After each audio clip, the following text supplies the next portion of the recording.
New জার্সির Middlesex কাউন্টিতে engine থেকে ধরা আগুনে একটি স্কুল বাস পুড়ে গেছে। মঙ্গলবার সেয়াভিল এলাকায় এ ঘটনা ঘটে। সে সময় বাসটিতে বেশ কয়েক শিক্ষার্থী ছিল বলে জানিয়েছে কর্তৃপক্ষ। তবে ইঞ্জিনে আগুন লাগার সাথে সাথেই শিক্ষার্থীদের নিরাপদে বাস থেকে বের করে আনতে সক্ষম হন চালক। মঙ্গলবার স্কুল শেষে শিশুদের বাড়ি পৌঁছে দিচ্ছিল আর্লেথ এলিমেন্টারি স্কুলের বাসটি। পথিমধ্যে বাসটিতে আগুন ধরে যায়। তবে চালকের বিচক্ষণতায় বেঁচে যায় বাসে থাকা 6 শিক্ষার্থী। মঙ্গলবার বিকেল 4টার দিকে ঘটে এ ঘটনা। ইথান নামের 8 বছর বয়সী এই শিশুও ছিল স্কুল বাসে।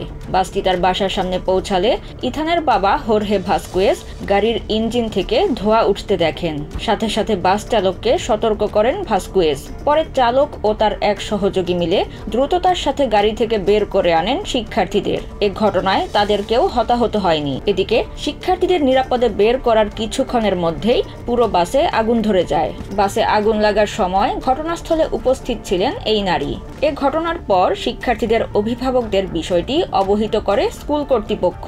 পরে অন্য একটি বাসে শিক্ষার্থীদের বাসায় পৌঁছে দেওয়া হয়। শিশুদের সুরক্ষিত রাখায় বাস চালকের প্রশংসা করেন অভিভাবকরা। Nazmun Nahar Urmi, TVN 24 news desk.